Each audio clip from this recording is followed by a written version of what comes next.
Hi everyone, this is another version of a game that it's called Doing the Splits, but this one is an extended version of it, and I just call it Doing Even More Splits. See, I'm really creative with my names, aren't I? With Doing the Splits, which is more for, it starts with the younger kids and progresses further up into the skill level. And what they do in that game is where they have a grid here, and you notice I've got all multiples of the numbers on a six-sided dice. They roll the dice and then they try and identify a number where they can make even groups to make that number. And this is the very basic version to start with. For example, that's just with the six-sided dice. For example, someone rolls a 2 and they think, oh yeah, I think I can make even groups of 2 with 10. So if we get 10, can I make groups of 2 with no remainder? Yep, if so, no remainders. If it divides evenly into that number, you put a counter on it. So if you look at just the Doing the Splits video, it tells you more. As they get better at that, then we can increase the range to larger numbers using a 10-sided dice, for example. And once again, they roll a 6. Which number can give me even groups of 6, for example, with no remainder? If they can identify that number, then they can place a counter on it. Now, to get even more challenging for the kids, what I do for these older children, more capable children, is to start with a blank grid, no numbers on it whatsoever.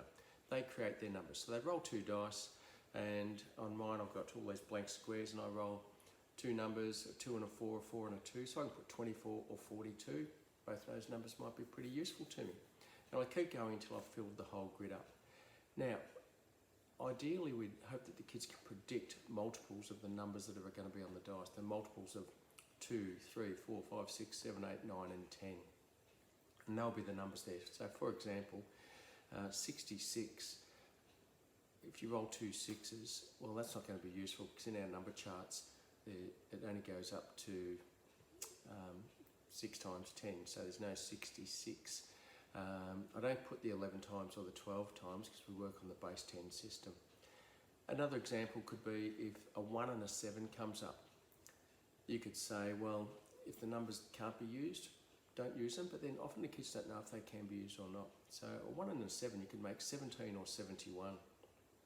And you might know, like as well as I do, that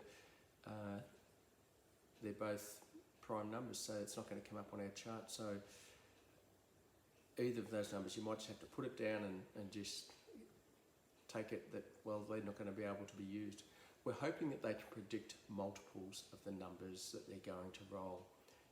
If they roll a 3 and a 6, you can make 63. That's useful. 9 7s or 36, you could get 6 6s. So instead of giving them a chart already produced like this, they have a blank one.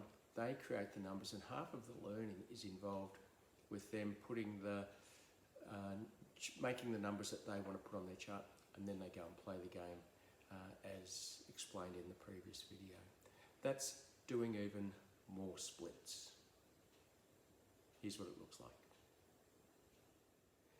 This is how to play Doing the Splits even more splits.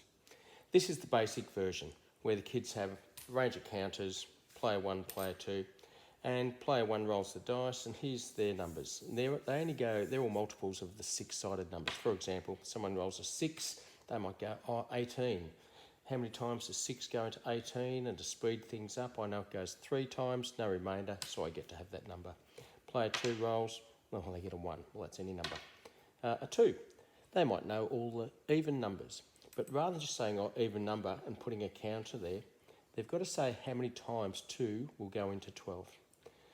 And the next version up from that is using larger numbers. So obviously some of these numbers won't work. So we introduce the 10-sided dice.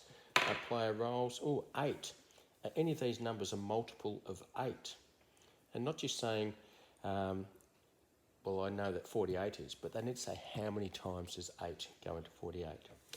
That's the next level.